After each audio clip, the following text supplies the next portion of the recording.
Well, good evening. It's at the top of the hour on KBC Channel 1. You're just in time for Prime Edition, being the 20th of August, 2026.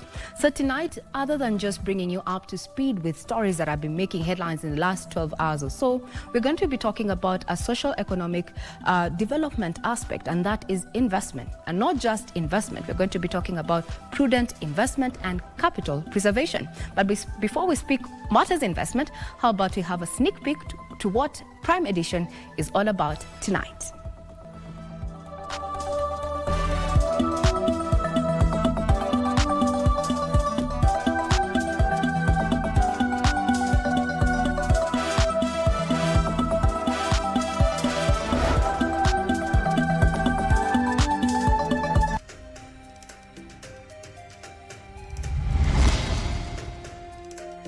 Seeking security assurance.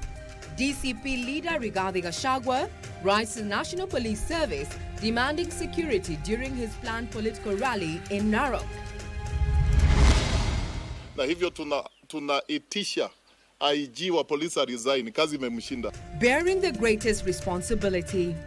The charge calls for resignation of Inspector General of Police Douglas Kanja as members of Parliament summon Interior Cabinet Secretary Kipchumba Murkomen over the escalating wave of political goonism. And ending a 30-year stalemate. The government finally puts to rest the protracted Cheluget land dispute in Narok County.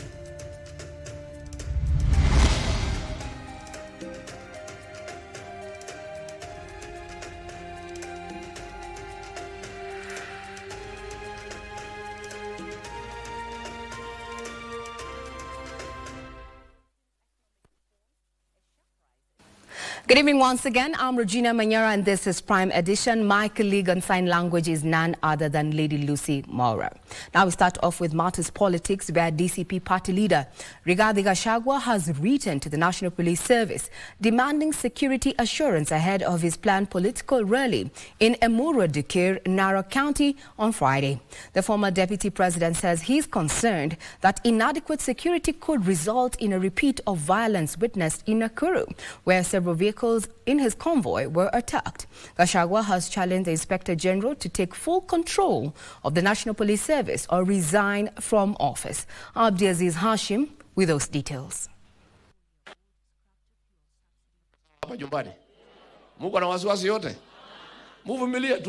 DCP party leader Rigathi Gachagua says he will conclude his month-long series of meetings at his Wamunyoro home on Monday. Speaking to the residents at his Wamunyoro residence, Gachagua alleged that his planned tour of Emurua-Dikir constituency, Narok County, on Friday could be disrupted. Muniweke kwa maombi, lakini hatuogopi, hatutishwi. Hawa wakaleji wameniambia kuja, tutakulinda, usiogope. So mimi kesho nitakuwa pahali naitwa Emurua-Dikir. Gachagua has called on the Inspector General of Police, Douglas Kanja, to deploy adequate security to protect his convoy, and residents expected to attend the rally. Mimi tapanga na nimeshikana na Wakenya wengi sana na mambo si mbaya. He has also challenged Kanja to take full control of the National Police Service or resign.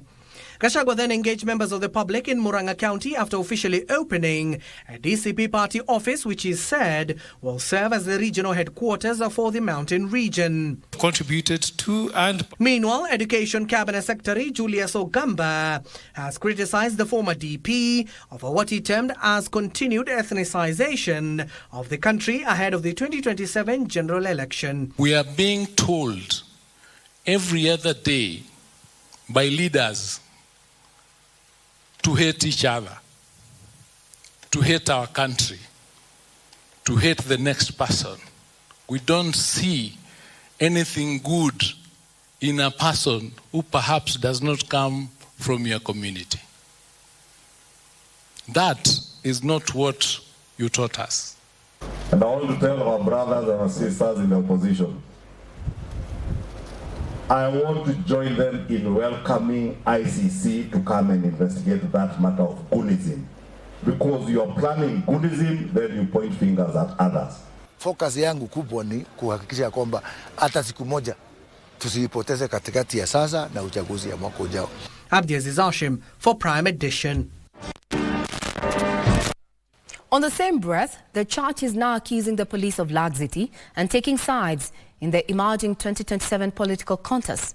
The Church Association of Kenya has subsequently called for the resignation of Inspector General of Police Douglas Kanja over failure to contain political goonism. The clergy says the violence witnessed in Homa Bay on Sunday is a warning of what could happen if political intolerance, hate speech and partisan policing are allowed to continue as the country heads towards the next general election. With political activity already picking up ahead of the 2027 general election, the Church and Clergy Association of Kenya says the country must not allow political competition to degenerate into violence. It's noted with concern that a section of leaders from the government and the opposition have continued in their divisive speeches and dividing the country in using tribalism. We condemn those actions in the strongest term possible and ask Kenyans to remain united under one nation. The association says the violence witnessed in Homa Bay on Sunday should be treated as a warning ahead of the 2027 elections. We condemn the ugly situations that took place on Sunday in Homa Bay County and further urge the National Cohesion and Integration Commission to take decisive action on politicians from both divides, propagating hate speech according to their mandate as given by the Constitution. And we want to tell them they have our support. The church has also raised concern over attacks on journalists covering political events. Imagine kama hatuna media kwa siku moja tu kwa hii nchi. Mambo mengi, maovu mengi yanaweza fanyika na watu wasijue. Kwa hivyo Homa Bay kwa attack journalists, it was a cover-up so that Wakenya wasijue kile kiliendelea pale. The association also wants the IEBC and other relevant institutions to take action against leaders accused of promoting violence, tribalism and hate speech ahead of the 2027 election. Mambo tuliona Homa Bay, barabara zimefungwa kila mahali, wanataka kusema polisi hawakuona hayo. Hawakuona hayo, watu zote sisi tumeona kwa TV, barabara kilomita kadhaa zimefungwa. Hao ni polisi walizembea kazini. Na hivyo tunaitisha IG wa polisi resign, kazi imemshinda. Beyond political violence, the clergy has also taken issue with proposed government regulation of Bible and theological schools. The association says religious institutions should be allowed to regulate themselves and as opposed to what it describes as government interference in the training of clergy. Ben Chumba, Prime Edition. Well, the media there may be a reflection of society, but it also plays a role as a guard dog. Now we'll continue doing what we were meant to do. Now, Cabinet Secretary for Interior Kipchumba Murkomen is set to appear before the National Assembly Security Committee on Tuesday next week, following the wave of rising political violence across the country. The lawmakers, citing the recent incidences in Homa Bay, faulted the relevant security agencies, saying the escalating incidents risk degenerating the country into anarchy if not tamed as the country gears towards the 2027 general election. Just days after the violence that was witnessed in political rallies left casualties, the matter Thursday afternoon found its way into the House of Lawmakers. Political activities as the country approaches. A statement sought by Gilgil legislator Martha Wangare, seeking answers to the rising cases of violence in political rallies across the country, elicited debate. It is regrettable that despite the recurrence of these incidents, decisive action has yet to be taken to bring the perpetrators to account. You should ask some of us who every day we have to deal with these matters of banditry in our place, where lives are lost. Now we are having people actually carrying pangas in public. Like, I'm in shock what happened in Homa Bay. I'm yet to fathom. Honorable Speaker, I would urge that let them extend this inquiry for many months that have happened since last year. And we want an expedited answer as soon as practically possible, because once we go for the recess, we are going to have many of these rallies. I want to appeal to those who are in charge of the criminal investigation system to go and investigate and arrest the perpetrators, regardless of their state, regardless of their position. The MPs claimed cases of sexual assault during the recent violence, warning the escalating tension should not be taken lightly. Exactly how many women were raped, or if there are investigations, because on cases of rape, women are very shy to come forward.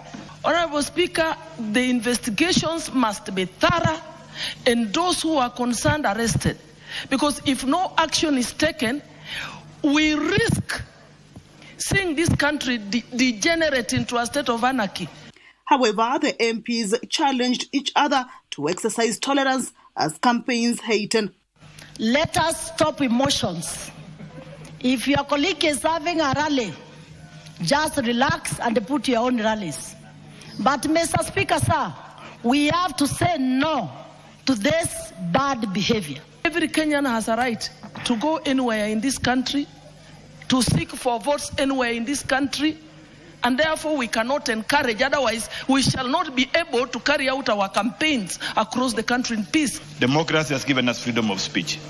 But the way we are carrying out this democracy and freedom of speech, we have reduced it to even profiling communities, individuals, and ethnic groups in Kenya. We have reduced it to a question of calling each other names and inciting on our words, the power of our words. Given the urgency and the importance of this, which is actually a national issue, security concern, we are going to prioritize to be among the matters to be addressed by the minister on Tuesday. Kamchimeza for Prime Edition. The head of public service, Felix Koskei, has urged Kenyans to support and embrace the recently launched national conversation on Beyond 2030, saying everyone's voice and views should be captured in the development document. Koskei, who attended the National Women's Conference and special Thanksgiving service of Jerusalem Seventh-day Church of God in Olbutio Boys Senior School in Bomet County, at the same time challenged the church to be at the forefront in preaching unity and coexistence in Kenya as the country heads towards the polls.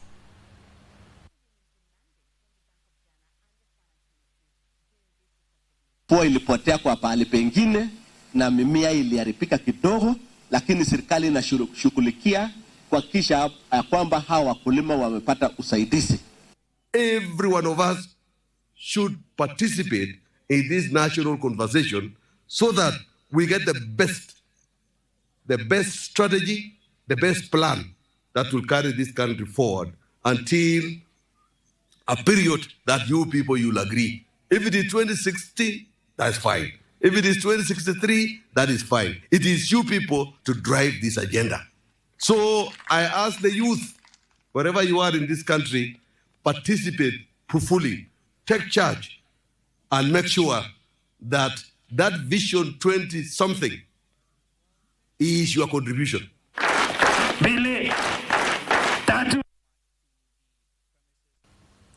The Kenya Scouts Association is calling for greater transparency and accountability of our proposed 2 billion shillings Baden-Powell Scouting Center of Excellence in Nyeri County, saying key questions about the project's financing, ownership, governance and implementation remain unanswered.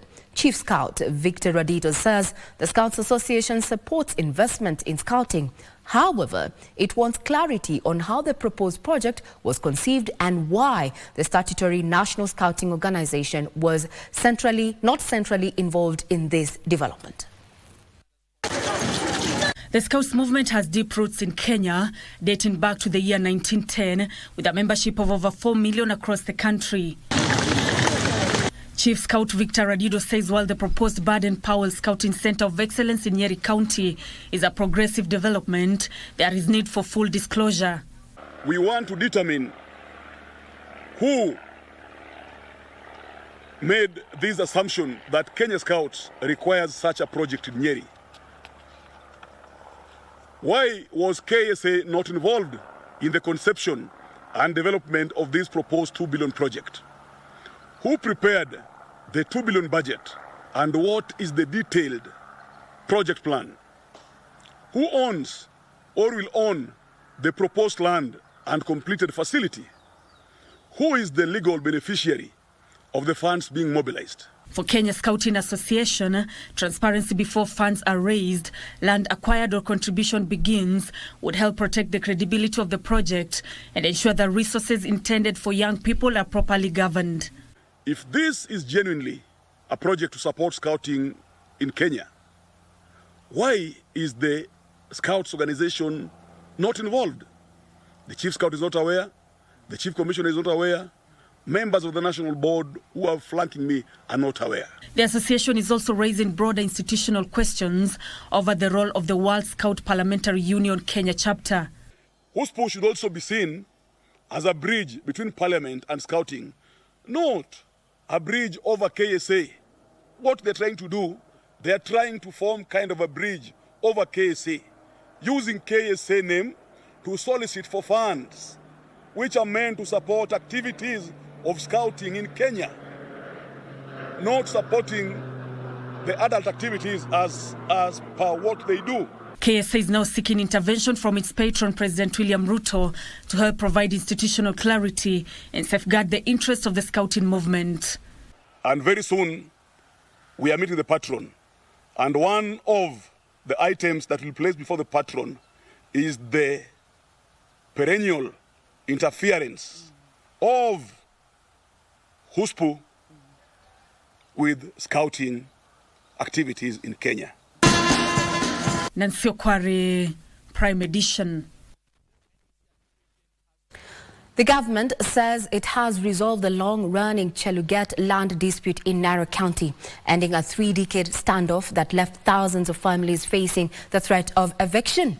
The government has taken possession of the land and says individual title deeds will now be processed for the families occupying the property.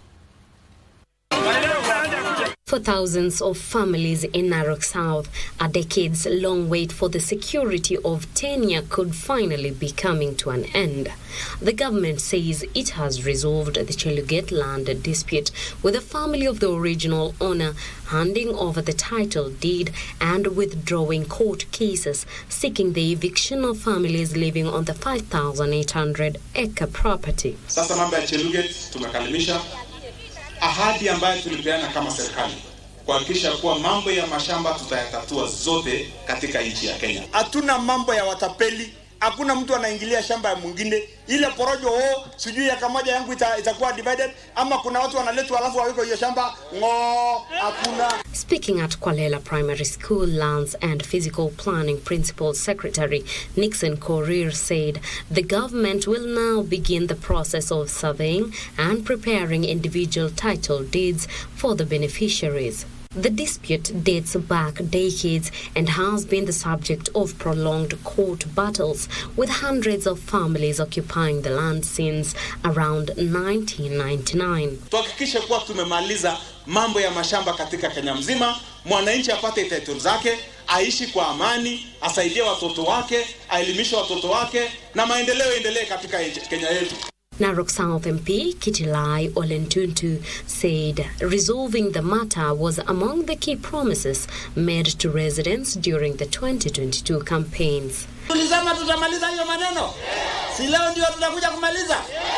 Kama sio rais hiyo kitu haingemalizika. The government says the Cheluget settlement is part of wider efforts to resolve historical land disputes in the region. Meanwhile, Senate Majority Leader Aaron Cheruyot said the government has also completed the purchase of the disputed 6,000-hectare Angata Barikoi land, with the title transferred to the Ministry of Lands. Wamekuwa wakikajaga Nairobi na wakirudi. Hakuna ofisi ya wajui. Ofisi ya Nixon wameenda hata sasa siku ya leo imefikia. The remaining process involves the public handover of the title to local residents. Cheriot also said verification of beneficiaries under the Mouse Quarters program has been completed, with the government finalizing modalities for compensation and settlement.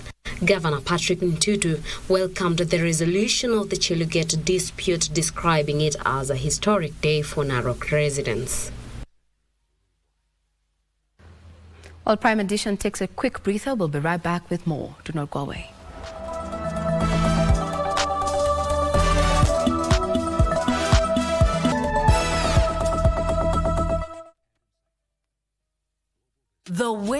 is over. KBC Iko Huduma Center. Starting with Nairobi, kupata huduma za KBC imekuwa rahisi. From digital guidance and signet services to booking of commercial adverts and documentaries. Visit our dedicated desks at Huduma Center GPO, Times Square, Makadara, Kibera, or Eastleigh. Tunakungoja hapo. Whether it's a casual announcement or a specialized media solution for your business, we are here to serve you. KBC at Huduma Centers. Moving closer to you. Your station, your service.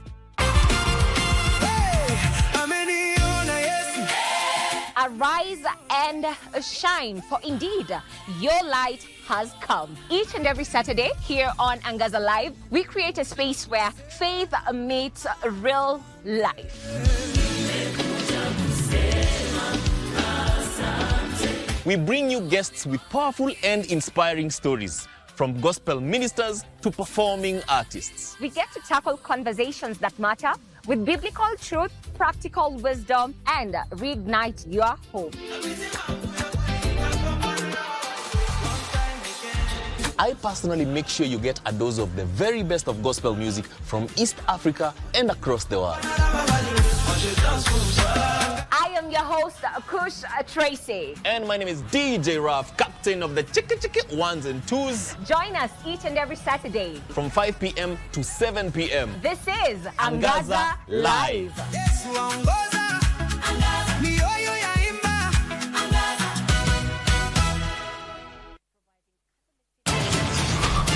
I don't know what Ming and Xiao Rui are thinking. Well, I'm not provoking anyone. You can pretty much see his attitude. We can't just let it happen. Someone has to clear up confusion. I thought that it's been so long and he could change. However, he's acting so carefree, like nothing has happened. It happened so long ago. Why bring it up now? Ming didn't say anything about it. You think everyone is like you? Doesn't mean it's fine. You're so mean.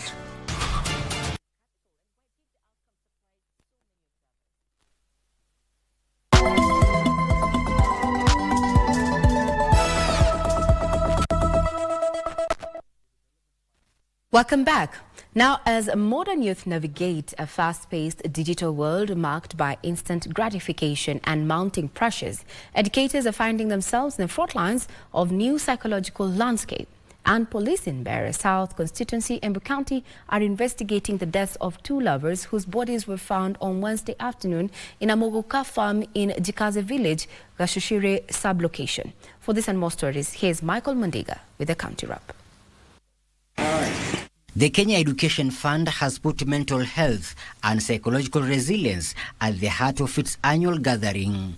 Speaking in Nairobi, the country director Francis Nganga said teachers need specialized mental health and psychological support sessions tailored to help educators identify, understand and address distress among scholars. In most cases, we focus so much on the students, and we try to provide opportunities and trainings in order to support the student. But we forget that teachers also need the same skills.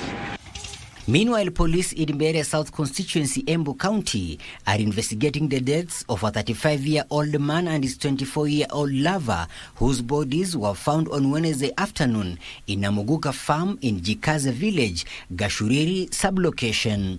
Sasa hatujui vile imekuwa usiku ile ilienda mpaka wote tukakuta wamekufa, yeye amejinyonga, bibi yake amelala hapo chini. Hatujui ni nini. And residents of Lodwar town in Turkana County have protested the sale of substandard alcohol banned by the government, attributing it to tribulations facing the youth, with many losing eyesight.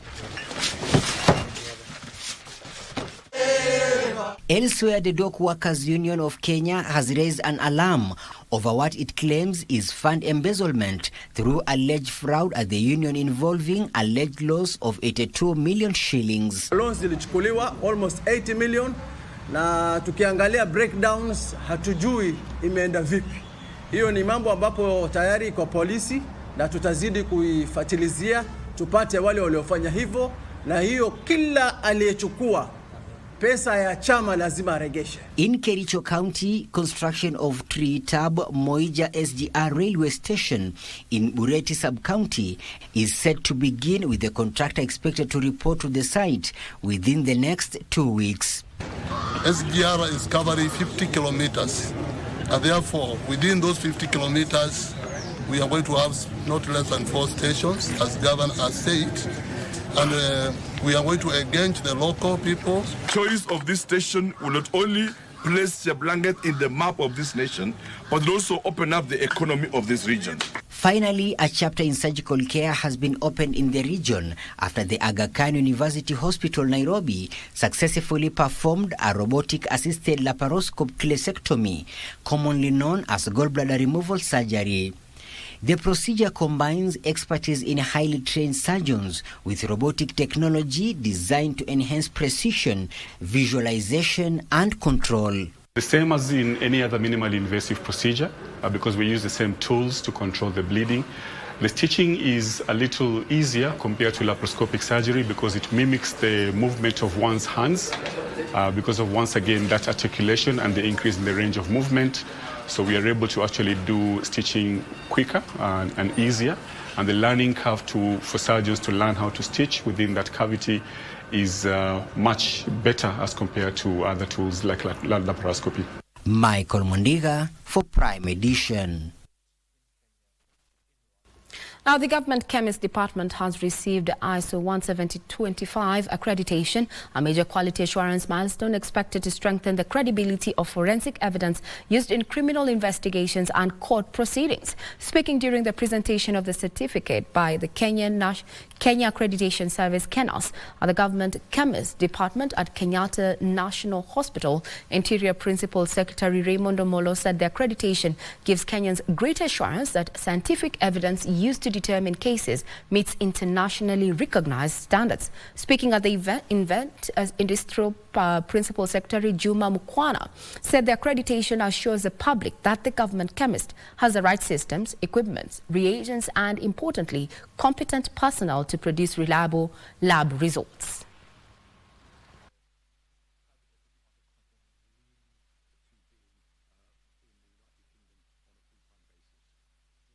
This accreditation provides independent assurance that the government chemist laboratory processes results, meets internationally accepted requirements, and from evidential materials and test items. So a laboratory result can change a life.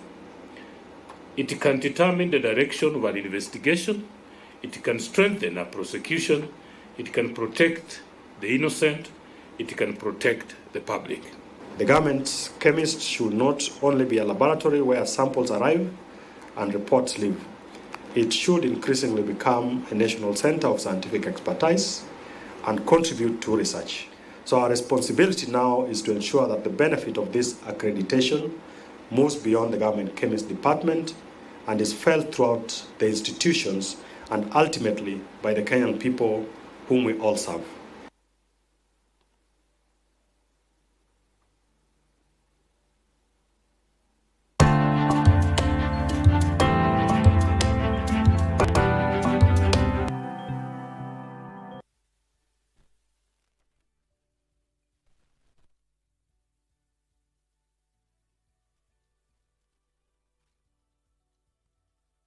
Now we shift focus to matters business, where the government has kicked off engaging various professionals as the country gears to develop a long-term economic development blueprint to outlive Vision 2030. President's advisor on economic affairs, Dr. David Ndii, says this is a beginning of countrywide engagements with all professional stakeholders. The meeting brought together representatives from sport federations, manufacturing, research academia, among others, that have called for government to anchor the new vision into law to ensure full implementation. Kenya is accelerating plans to develop a new economic development blueprint as the end of Vision 2030 draws near. Kenya is currently implementing its third-term plan, which comes to an end in 4 years' time. To plan for the fourth medium-term plan, as well as a blueprint that will succeed Vision 2030, President William Ruto launched the national conversation as the country seeks to develop a new document through public participation. Today, Vision 2030 Delivery Secretariat held engagements with various stakeholders on how the national conversations will be rolled out to ensure countrywide participation of all stakeholders. This year, the university tertiary education enrollment is about 1.2 million young people who are in universities, who are going and TVETs. We need, given the current financing structure, we need 180 billion shillings. We've only been able to put 100 in the budget. So we have an 80 billion shilling deficit. So that gives us only three choices. Either we find another way of financing it, we either fund tertiary education massively, which is what we've been doing in the past. The meeting brought together various key stakeholders from the manufacturing sector, sporting federations, faith-based organizations, the academia, among others. Economic Planning Principal Secretary Dr. Boniface Makoha has said the engagement is part of the ongoing consultations aimed at gathering diverse perspectives from stakeholders to inform discussions on Kenya's development trajectory beyond Vision 2030. We need to also ask ourselves, how do we convert the voices of that child who has spoken here, of that boda guy, of Mama Mboga, of Matatu owner, that voice into the national outcome that would now inform the final National Development Charter. Ndutamo Kami for Prime Edition. Off to agriculture, stakeholders are calling for science-driven transformation and affordable financing to help boost agri-food systems in Kenya. Secretary to the Cabinet, Mercy Wanjau, says there is need for stronger policy formulations to achieve food sufficiency and competitive production in the country. While global hunger has dropped to 645 million people, dietary diversity remains dangerously low, as only 31% of children under 2 and 63% of women achieve minimum nutritional variety. Stakeholders are calling for responsible pesticide and veterinary services to improve on food safety. The Kenya Agricultural, Livestock and Research Organization Director General Patrick Keating is urging farmers to build stronger cooperatives for better agri-financing and prevent post-harvest losses. With our health priorities under the Ministry of Health, our trade priorities and industrialization agenda, the devolution framework that empowers county governments closest to the farmer, and our climate and environmental commitments. The agri-food system transformation is not about agriculture alone.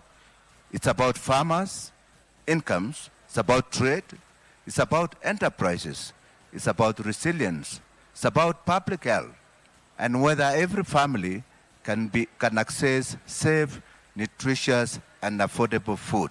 Our commitment as a department is to walk this journey with you in strengthening feed systems, safeguarding animal and food safety, expanding access to veterinary care, and above all, listening to and investing in the communities who make our food systems work.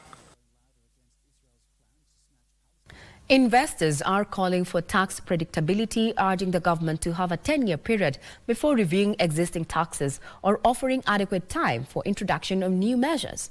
The venture capitalists told Kenya Investment Authority Chief Executive Officer John Mwendwa that some players in the private equity are holding back due to frequent taxation changes. Kenya received 19% of the $27.5 billion investments from the private equity and venture capital-backed companies last year. Some venture capitalists say the numbers could be higher if Kenya had a more predictable tax regime that directly impact their returns on investments. Predictability, you would recall the government has made a forward-looking tax policy about 3 years, which eventually could graduate to 5 years, where predictability means if you cannot plan beyond a 12-month cycle, then it's a bit too short. If there's a policy that is passed today, and then in the next 5 years that changes, it changes the dynamic of that investment. Members of the East Africa Venture Capital Association said they had invested over $6 billion in Kenya over the last 13 years. So our membership has $5 billion assets under, over $5 billion assets under management, and the investment that we've had over the last 3 years. The financial services sector remains the most attractive destination for most private equity firms, while venture capitalists are keen on investing in agriculture, technology, and mid-level startups. In the technology and services sector, for example, in the business process outsourcing, we are seeing a lot of interest in emerging sectors as well. Mining, which was not previously an area where we would see a lot of transactions, is also beginning to climb up. They were speaking during the signing of a partnership between Kenya Investment Authority and the East Africa Venture Capital to accelerate private capital investments. Benson Rioba, reporting for Prime Edition.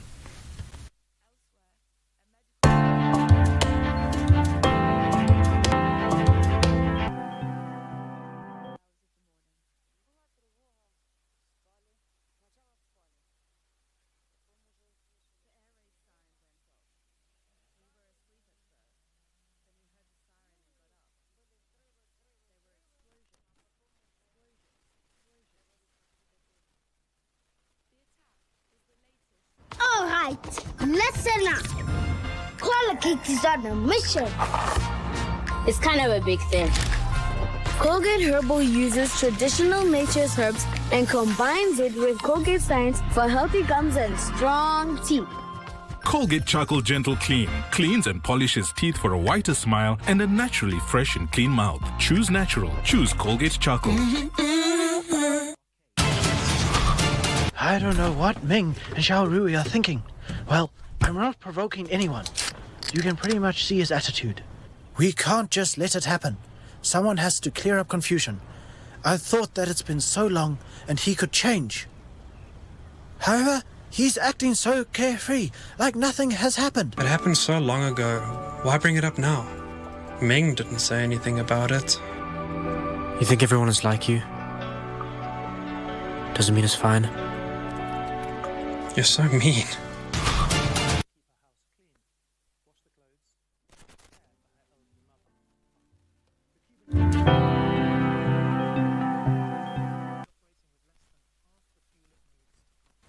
Welcome back. Now, tonight's conversation is centered around prudent investment. And to take us through this particular conversation is none other than David Gitau, who is a chartered financial analyst and the chief commercial officer of Lottie Coburn Investments Limited. Thank you, sir, for making time. Thank you, Regina. It's off the cuff, is this the right time to invest? Yes and no. Yes and no. I think the major important question that people should be asking themselves is, before investing, is how really does this investment make me money? Good. We'll hold it at that, because at the end of the day, whenever anyone puts in an investment, they want to generate more wealth, isn't it? But before we get there and answer that ultimate question, in the current economic climate, why does capital preservation matter more than ever? We've already seen inflation is at 6.5% as at the end of July. The CBK benchmark rate is at now 8.75. Not to mention that the forecast for GDP growth has been trimmed all the way from 5.3% to an estimate of around 4.3 or 5%. So in that particular context, why is it so important?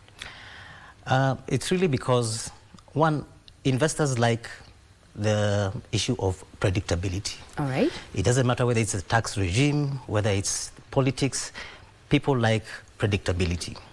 And capital preservation is the easiest investment to predict what you will get in future, with the added advantage that you're very sure that your principal will not go below the value. And as you rightly mentioned, your money must at least grow, at the very least, at the rate of inflation, because that is the biggest enemy of investment returns. So now let's break it down for a common person or a common family household, so to speak. We struggle really so much to save, and we are entrusting banks, for instance, with our money. So help us understand how inflation affects what we're earning, or the money is in the bank, so that we can understand what really inflation does to money. Okay, suppose you're buying off the cuff figure, unga at 100 shillings in January. And by the end of the year, that 1 kg packet of unga has gone up to 110. So essentially, your money must at least grow by that 10 shillings by the end of the year, so that you're able to afford that 1 kg as opposed to affording probably 3/4 kg. All right. So that is the minimum return. So now, when you're looking at the central bank rate of 8.75%, when we look at the real return, on inflation, how does that work? Are we losing money as we have it in the banks with this? Real return really just means the return above inflation. Yes. And what investors should be targeting should be at least, on average, about 3% return. So any investment that is not giving you a 3% return is not really adding value to you. So if inflation is at currently at about 6.5, your minimum return should be at about 9.5%. All right. Now let's look at the available investment vehicles or options that we have. What would be your to-go-to investment vehicles, or rather even investment areas in this current situation we find ourselves in? In the current situation? Yes, let's look at generally? the investment vehicles as of now, right now.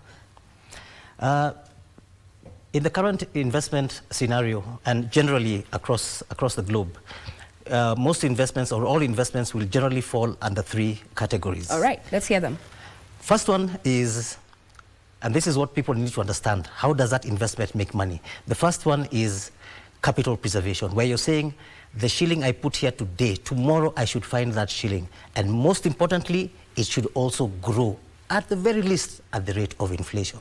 And the investments that achieve capital preservation are just your regular fixed deposits in some financial institutions, lending to government short-term through treasury bills, and lending to corporates through commercial paper. But the key thing there is that your principal amount that you put in should never go below that principal amount.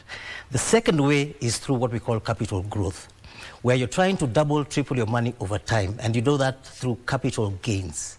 So you're not expecting any cash flows in the interim period, but you're looking to buy low and sell high. That's through things like property, where you add value with the intention of selling, or you subdivide with the intention of selling. Investing in a business through shares, whether public or private. For more exotic investors, forex and probably even crypto. Then you have income, where the investment you're putting in, you're expecting a predictable flow of income, which you can actually predict with reasonable accuracy. And here we're talking about bonds, whether lending to government through treasury bonds, or lending to corporates through corporate bonds, and also property, but this time in terms of rental. Out of the 3, growth is where wealth is really created. Capital preservation is where you build your foundation, because that is where you will put money for emergencies, put money for immediate needs, and some immediate ones like travel and that kind of thing. Then once you have built your adequate foundation, just like building a house, once you have your adequate foundation, then you move into growth. But the key thing that you must note with the growth is that the principle that you have put in can fluctuate below what you had put in.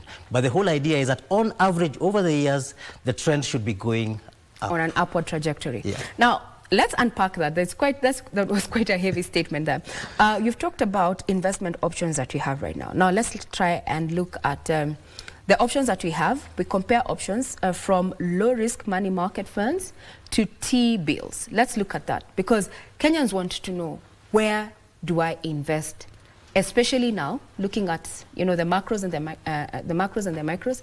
This is an electioneering period. We've already had from our investors in that particular news report. They want tax predictability at least for 10 years. So there's so many moving parts in this. But where are the risks? Let's analyze risk in these vehicles and where to invest. Okay, like you rightly say, investors like predictability. Yes. So given our current situation, we are coming into an election year, a lot of rhetoric out there.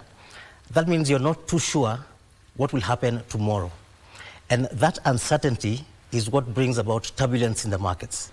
So my advice would be to move towards capital preservation for the next probably 1 year. So what does capital preservation really mean? Where you are sure that you won't... So a sure bet, like a sure investment. Exactly. You're sure you will not lose your money.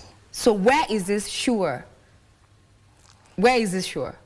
There are three ways. Okay. Okay, you can either invest directly. Directly. Go to the bank, negotiate some interest rate to the bank, go directly, lend to government through government paper. Government paper, treasury bills. Yes. Or maybe commercial paper for the wealthier. Or those three combined are what we call the money markets. Yeah. You can also go through a collective investment scheme which invests in those three investments, and we call that a money market fund. A money market fund. So you have those two alternatives.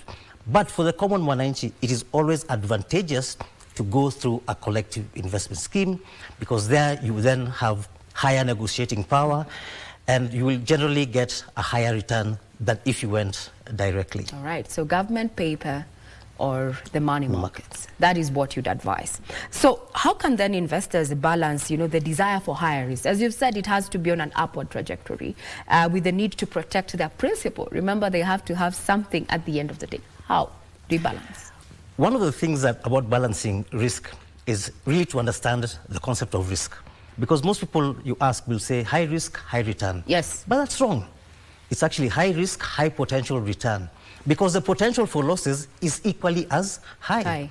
So in a situation where we have what I would call volatility, unpredictability, that means your potential losses are also greater. So you're not too sure. But if you want predictability, you're better off in capital preservation. All right. So there's this issue about also gender. It is said, and maybe you can unpack this for us, that younger investors can afford more equity volatility than their older counterparts. But then in the scheme of things, it is the older demographic that has capital, so to speak. So looking at those dynamics and such, let's just look at, when I'm looking at risk profiling. How do we go about it? Now, the issue of the younger generation being able to take on more risk is actually a fallacy. Oh, it is? Because there are two things or three things that need to be addressed here. Because the issue of risk, for example, the more money you have, the more risk you can take. The more or the longer your time horizon, the more risk you can take. But when you're much younger, you don't have the money. That is it. So you cannot afford to take risk at that particular moment. So at that particular moment, build your foundation first. Then you can now move into growth and take on more risk. But you have to start with capital preservation. So, capital preservation. And I hear you're not saying savings, you're saying capital preservation, because you want to have an investment window that also earns you as it gains you capital, as you said, building that particular foundation. Yeah. So saving is out of the question, is it? You're looking more at investment. There's the issue of differentiating investments and savings. Yes. And most people will look at it like savings is short term. Yeah. Where you can access your money very quickly, but most importantly, without loss of value. So in some element, capital preservation would be called savings. And then the other two investment objectives, which are more longer term, could be called investing, because that's where you are expected to generate a potentially higher return, but you must always be aware of the risks involved. All right. So now, given away from the micro, let's go to the macro environment. So what investment strategies, can help investors achieve this growth? The best investment strategy is really quite simple. It's just really understanding where you are at any one given time. Yeah. Understanding your income, understanding your expenses, understanding your assets, understanding your debts, and also understanding the social aspects of yourself, your age, whether you have kids, whether you're married, that kind of thing. So you start by understanding your current situation. Then you now say, okay, what are my goals in life? What are my aspirations in life? And you list them down. Maybe it could be buying a home, maybe a car, going on holiday, whatever it is, then the most important decision there is to link each and every aspiration or goal to a particular investment. And the best way to do that is to link short-term goals, meaning up to 5 years, goals that you want to achieve within 5 years, with short-term investments or investments that generate returns in the short term. Long-term goals assign an investment that generates its return in the long term. So for those short-term goals, you will find that you're in the capital preservation space. For the longer-term goals, you will find you're in the growth, where you're talking about shares, property, and bonds on that side. We call that goals-based investing. Goal-based investing. And even when we're investing, we have this challenge, or a majority of investors, they had mentality when it comes to investment. Oh, Bitcoin is what is doing very well, let's invest there. We also had those Ponzi schemes and pyramid schemes. We had the quails and all that stuff. Hard mentality and how it affects, investing, so to speak. Maybe address some of the common mistakes that Kenyan investors make. The first mistake is what we addressed in terms of trying to understand what risk is. So high risk does not necessarily mean high return. The other thing, of course, is one must always understand that it is the risk in an investment that actually drives that return. So Kenyans tend to look at return first and then risk, or they avoid risk, or they kind of like dismiss risk altogether. They just look at return. So always look at the risk, because that is what drives return. Secondly, what you just said, herd mentality.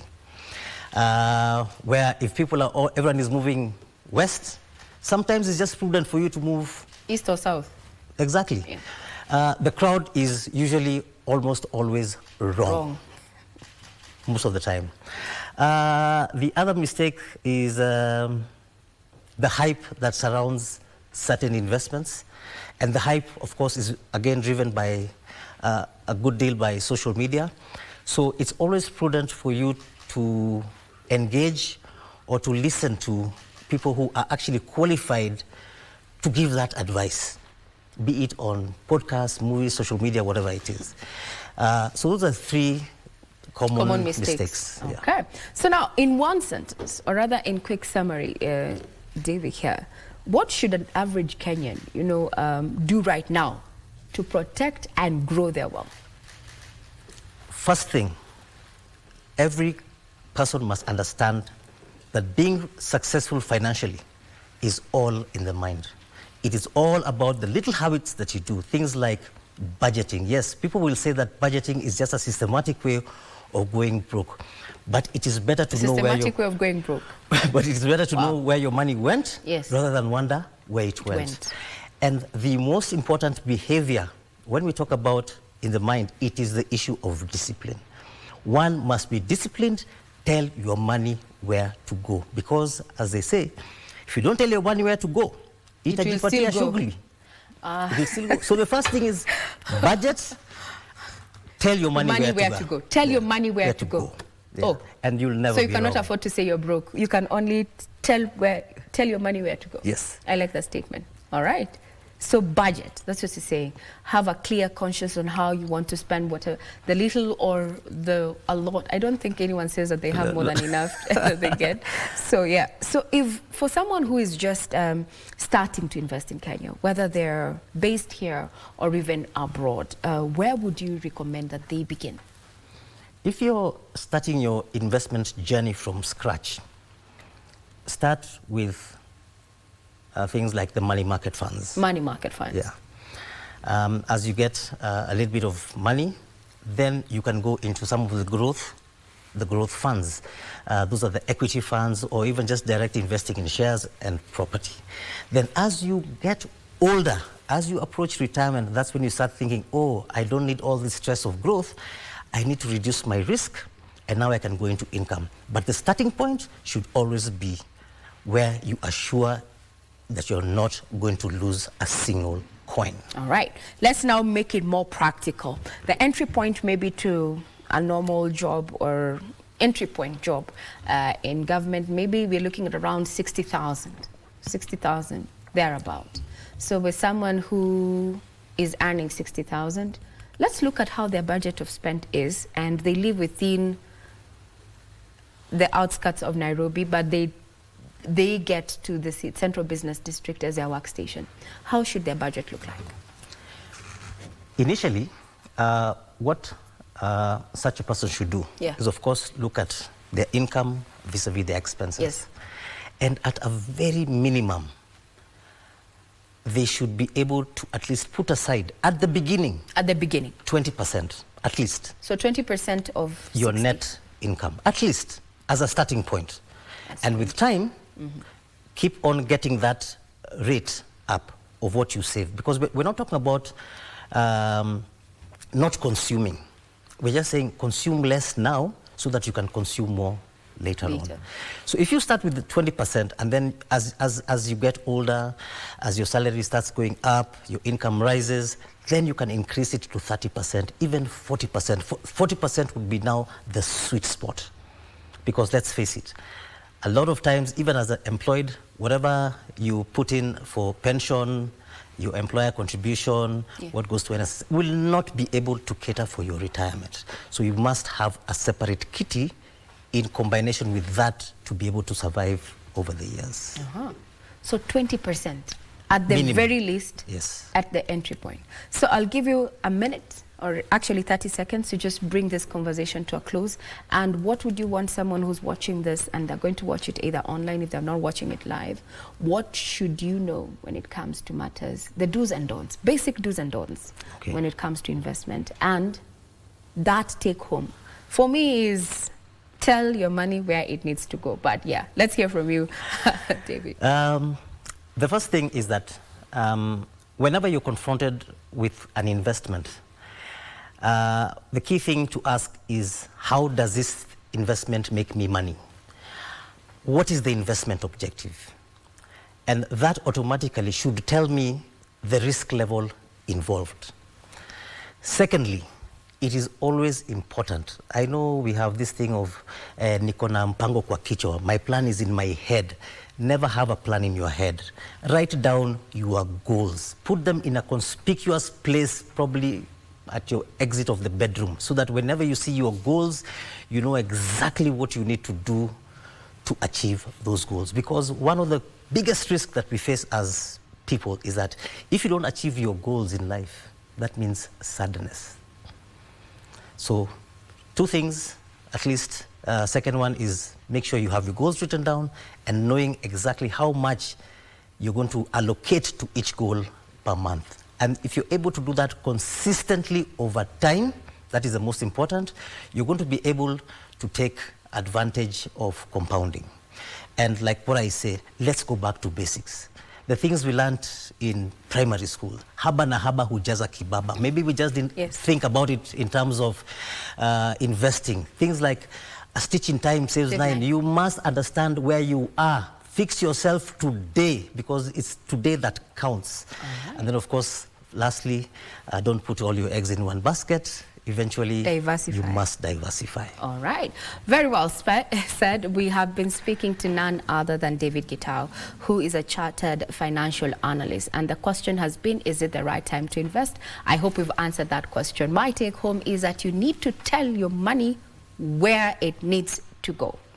Haba na haba ujaza kibaba. So save now, or rather correct yourself now so that you can survive in future. Well, that brings a cap to the conversation in as far as matters investment is concerned, but we are not done yet. Remember, we have so many more updates in as far as business news is concerned, as well as sports. So do keep it right here. We take a quick breather. We'll be right back.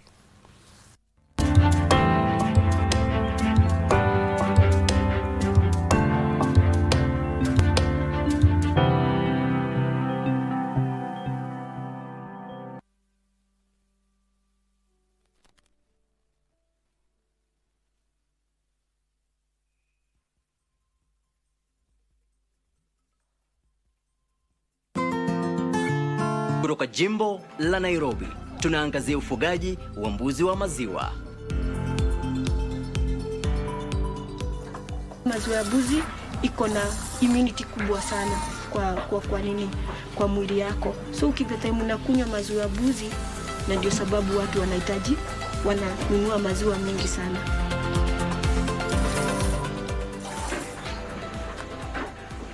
Na kisha tuifurahie chai yenye ladha ya maziwa ya mbuzi.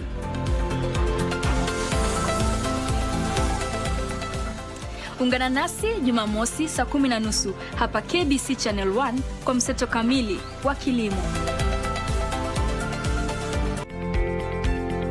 Every emergency begins with a single call.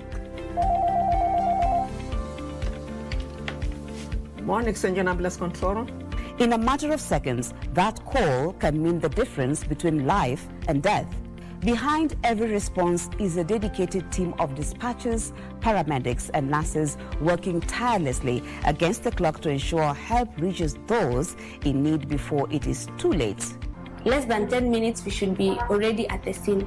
Within another 30 minutes, we should have assessed the patient and maybe even administered the necessary treatment. And then within that 1 hour, we should be placing our patient at the nearest hospital facility. Join us this week as we focus on emergency preparedness and response, only on Health and Lifestyle.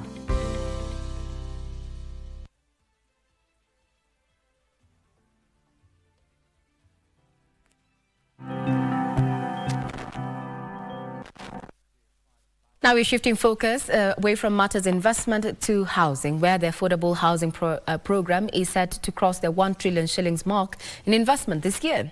Housing Principal Secretary Charles Hinga says there are 250,000 affordable housing units under construction, projected to cost 731.5 billion shillings, with another 300 billion shillings worth of new contracts in the pipeline, as Alan Aoko now narrates. At the launch of the affordable housing program in 2017, construction costs stood at 48,000 shillings per square meter, with developers putting up projects worth about 500 billion shillings for 205,311 units in 2025. In my tender for not just supply, but it is for setting up to manufacture. Hinga says the affordable housing program has created over 640,000 jobs and over 8 billion shillings will be injected into the economy this year as a result of certificate payments to suppliers. Investing in housing, it means that money is circulating at the lowest level of our society. However, some feel there is need for new financing models to accelerate the program. Clear, actionable solutions for expanding affordable housing finance, particularly for underserved households. Second, stronger partnerships between government, financiers, developers, investors, and development partners to accelerate housing delivery. The way we've been lending to the formal sector has to be different now with the way we're going to lend to the informal income earners. And some of the countries like India has been very successful at that. Even as stakeholders meet at the breezy waters of Naivasha here in Nakuru County to deliberate upon the innovative financing of housing in the country, people will look to see that affordable housing is financed cheaply and is accessible to all in the coming years. Alan Aoko, Naivasha, Nakuru County. Now, Samia Hills in Busia County is a cultural and ecotourism attraction, offering visitors a tranquil escape with scenic landscapes. Now, the hills that were associated with roaming hyenas are now a sacred site for rituals and ceremonies, while attracting visitors for cultural experiences, hiking, bird watching, and picnics.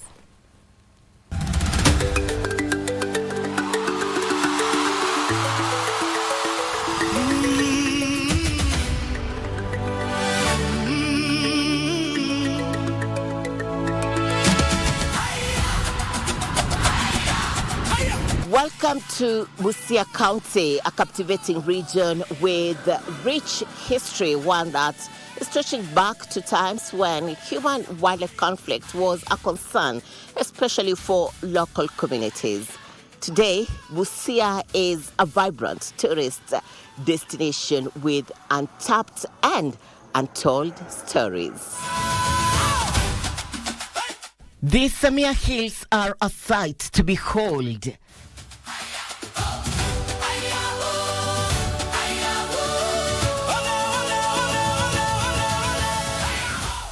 Samia sub-county, Samia district and Funila constituency is literally defined by the hills.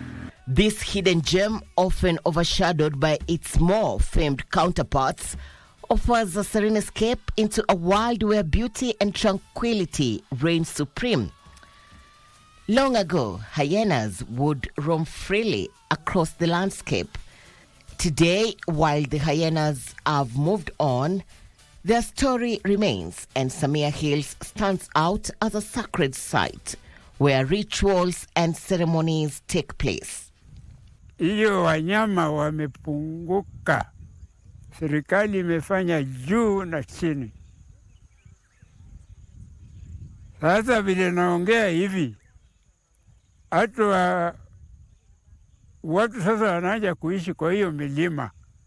When you stand on top of those hills, you can have a panoramic view of Uganda and Lake Victoria. They are fairly habitable. I mean, you can actually scale and climb those hills without much trouble. So for tourists coming to Samia, the first thing we'll do with the hill, stand and watch the beauty of the lake and Uganda. The rustling leaves create a gentle melody harmonizing with the distant calls of native birds. The hills are home to a rich diversity of flora and fauna, each contributing to the vibrant ecosystem that thrives in this serene setting, including hiking. For many years, we used to have caves in those hills where hyenas and other wild animals used to live. Actually, some are still there up to now, but some were blocked because of when they started causing harm to the people, so the leaders by then blocked them. But the caves are still there. The older people know where those caves are. They make a very wonderful experience for those who like adventure. They have indigenous trees, which you wouldn't find elsewhere. So if you're also a fan or an enthusiast of trees, indigenous trees, you would come and see what kind of indigenous trees that define the landscape of this country. In the same hills, we have various variety of birds. So if you are a lover of birds, you will get all the variety of birds. Some hills have got all species of snakes. So for you also a person who likes studying snakes, you would find those kind of snakes. Beyond their natural allure, the Samia Hills hold a deep cultural significance for the local communities with ancient stories passed down through generations. Mchuma Irene, Magical Sense in the county of Busia.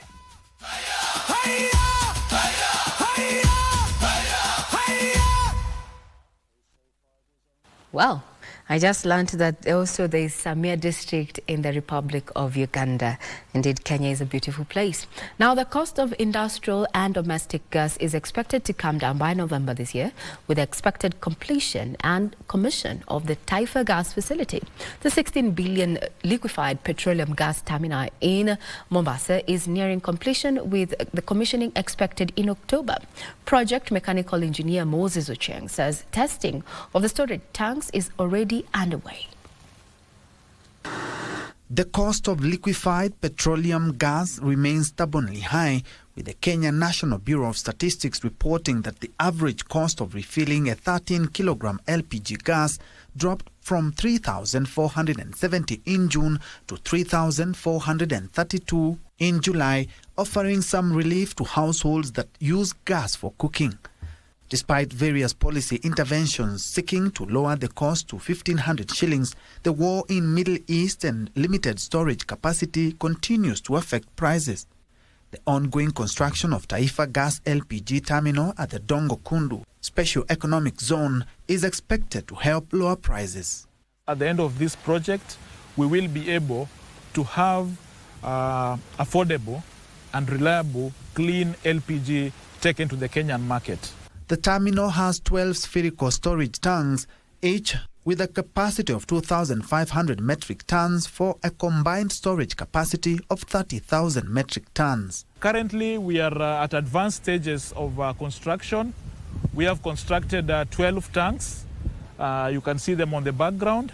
The capacity for each and every tank is 2,500 metric ton. Cumulatively, it will be 30,000 metric ton. The company says the large storage capacity will help reduce supply bottlenecks and lower gas prices. We are receiving our LPG from KOT, that is Kipevu Oil Terminus. We have been allocated berth number 3. That's where we are going to have the LPG manual loading arm. The company adds that the facility will be commissioned in October this year after 3 years of construction.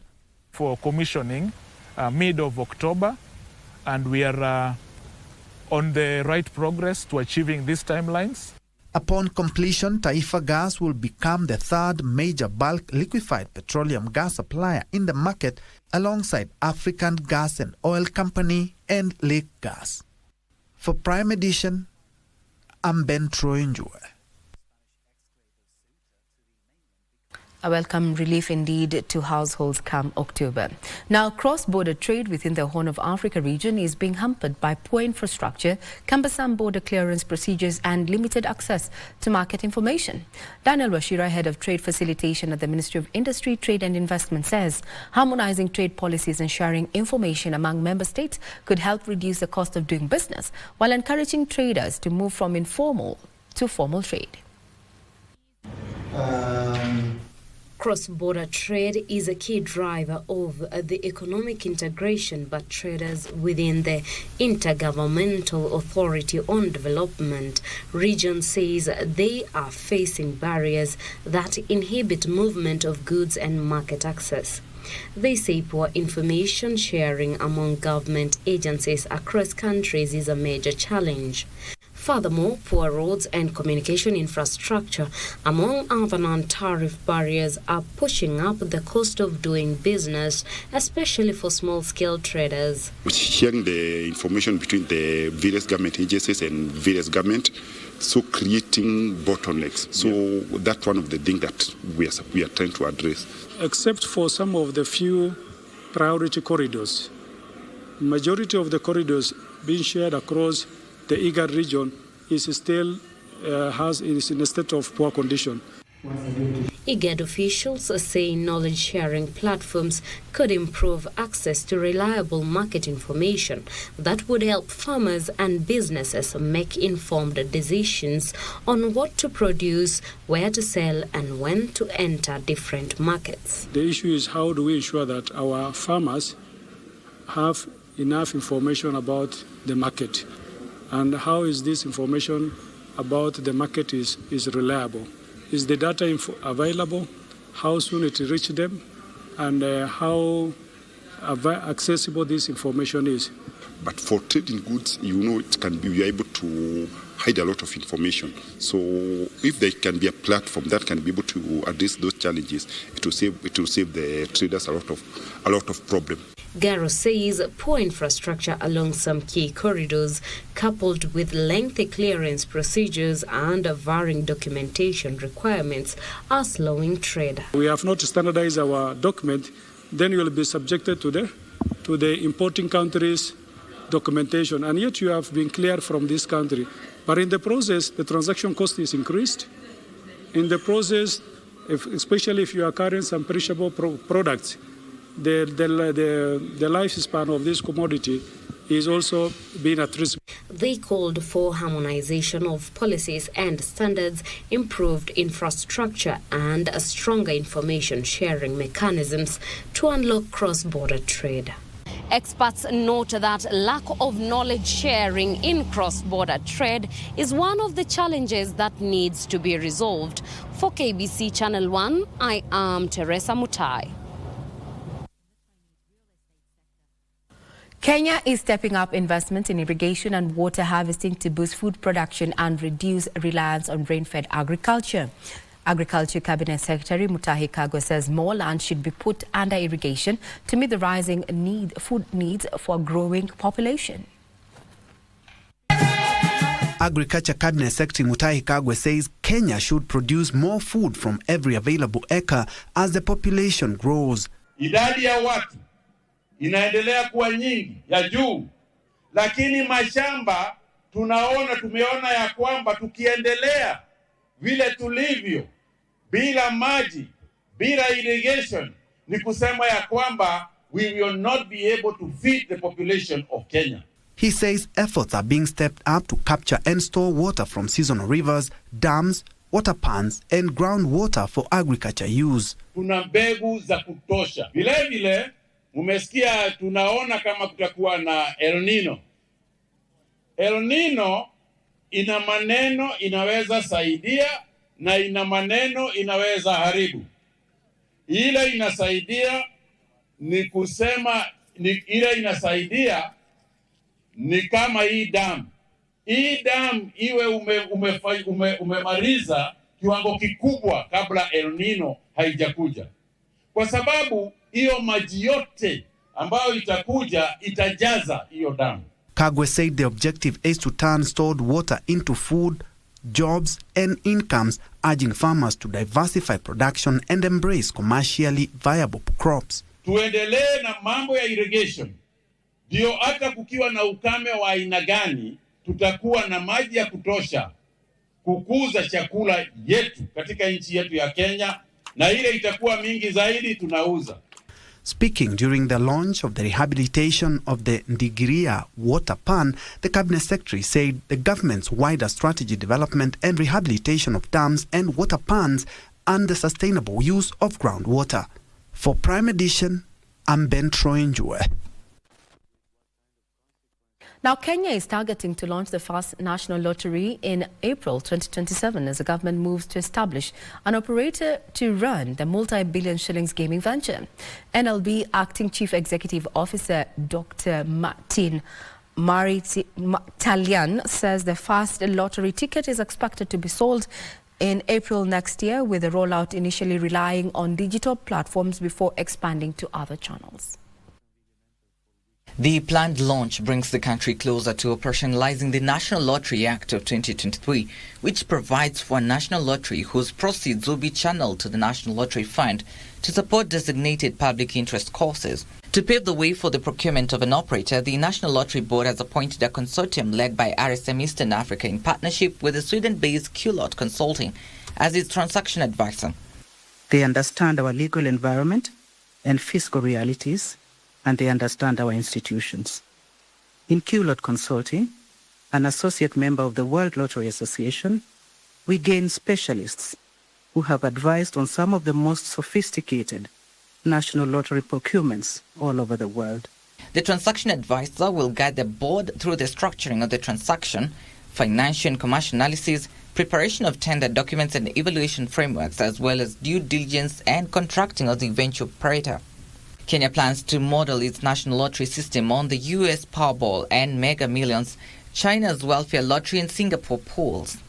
The establishment of Kenya's national lottery represents a significant milestone and an opportunity to create a transparent, sustainable, and a well-governed platform that can contribute to national development through funding for good causes.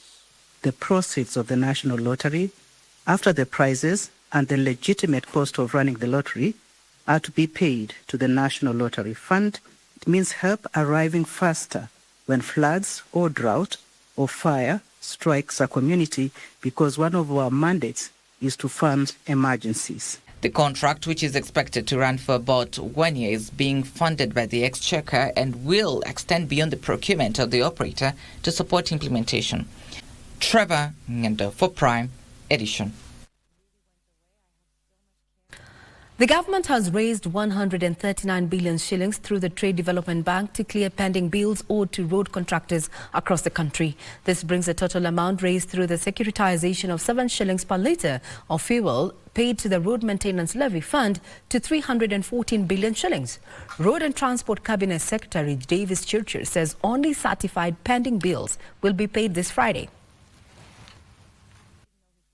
Beginning tomorrow, the Kenya Roads Board expects to kickstart payment of pending bills owed to road contractors across the country after the government secured 139 billion shillings to finance road construction of various projects. We'll start paying by end of week next week.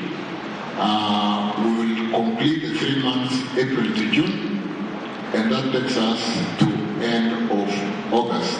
This is the second tranche of financing the government has secured following the securitization of the Road Maintenance Levy Fund. You don't need to visit any office. We pay all certificates totaling to 33 billion that we have received to date. We'll pay another 19 billion for new commitments.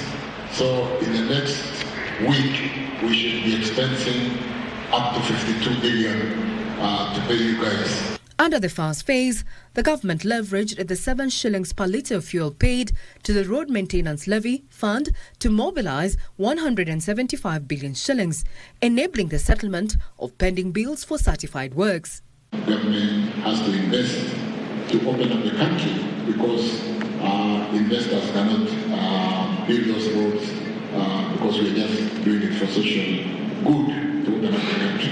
Chirchir says the latest payments will cover eligible works from the last quarter of the 2025-2026 fiscal year and will commence tomorrow and be completed on Friday next week. Chirchir has directed engineers and technical officers to take full responsibility for the quality, cost and scope of road projects and road agencies to strengthen project preparation before procurement, particularly design development, site investigations and verification of quantities. Regina Manyara reporting for KBC Channel 1.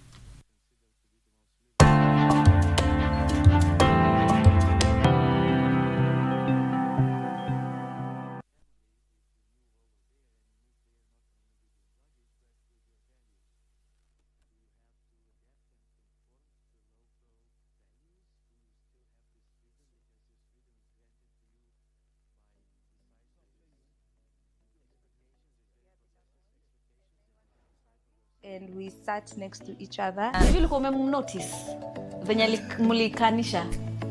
No. We wacha. Anasemanga I ghosted him for like 3 months or so. This time I find a wife. I'm not letting her. For me, also he wasn't among the people I would date typically. We planned the first engagement, it fails. Like he's very romantic. The first time they came in kwa introduction, walikasirikiana. Our wedding was so beautiful. My dress. So haujai kuwa na challenge yake akiweka masocks sijui wapi? Never. Nikianza kukuja nguo lazima ati. We're expectant this year.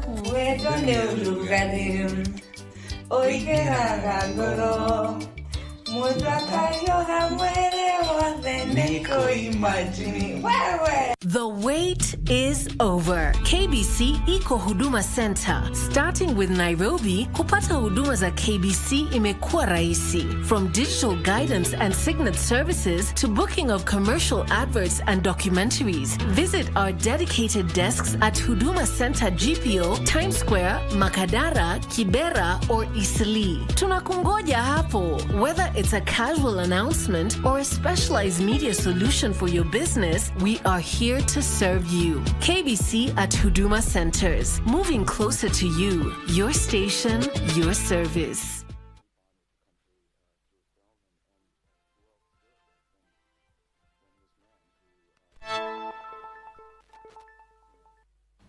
A very good evening to you. My name is Daniel Home and welcome to Prime Edition Sports. Kenyan marathon legend Eliud Kipchoge has thrown his support behind a Race for Mobility campaign, urging Kenyans to back efforts to raise 100 million shillings to provide pediatric wheelchairs for children living with disabilities. The campaign, spearheaded by Michael Panther, founder of Hope Mobility Kenya, seeks to raise funds by participating in the 2026 Standard Chartered Nairobi Marathon, slated for the 25th of October. During a courtesy call to Panther, Kipchoge offered his support, saying it was a noble cause meant to change the lives of children and their families' ecosystem.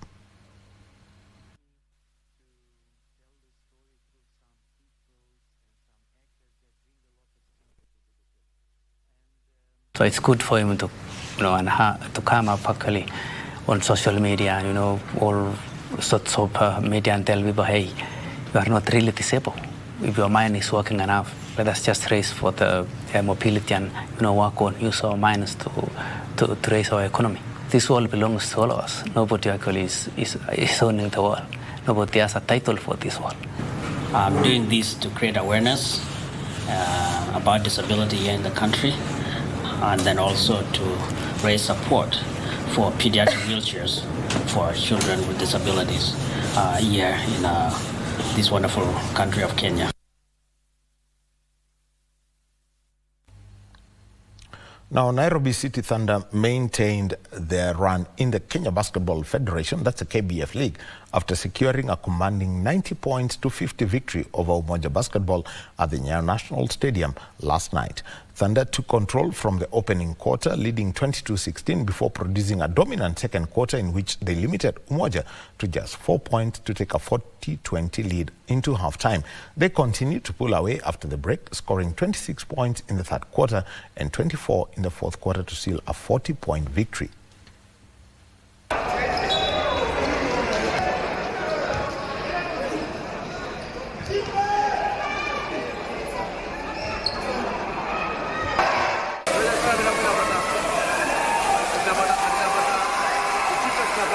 We're now into our third regular season of being undefeated in the Kenya Premier League.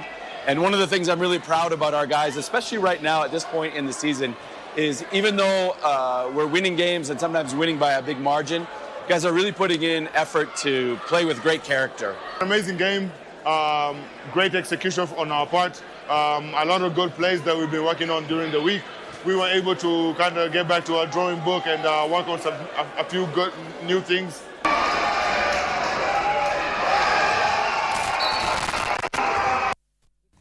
Now, Senegal have arrived in Nairobi ahead of the 2026 CFVB Women's African Nations Volleyball Championship, becoming the latest foreign team to report for the continental showpiece. The Senegalese Lionesses arrived in Nairobi last night as preparations intensify for the tournament, which runs from the 23rd of this month to the 5th of next month at the Kasarani Indoor Arena and Ulinzi Sports Complex. Senegal booked their place after beating Cape Verde by 3-1 in Praia in the Zone 2 qualifiers. They're among the 16 nations competing for the continental title, with the tournament also forming part of the qualification pathway for the 2027 FIVB Women's World Championship and the 2028 Los Angeles Olympic Games.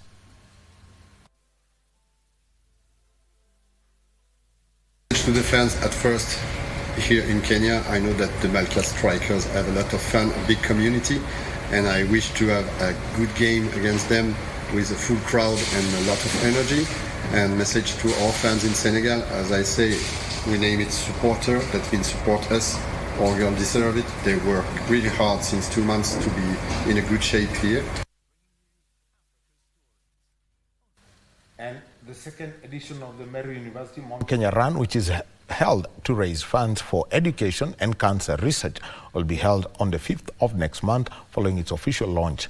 The 2026 edition is targeting more than 1,500 participants from across the country and will feature 7 race categories. The 14-kilometer race will headline the showdown and is expected to attract elite men and women runners seeking to test themselves against the challenging course. The 8-kilometer race will feature senior masters athletes who are aged 50 years and over, students and under 20 categories. The 14-kilometer runners will pocket 200,000 shillings, while the second and third place finishers will take home 150,000 and 100,000 shillings respectively.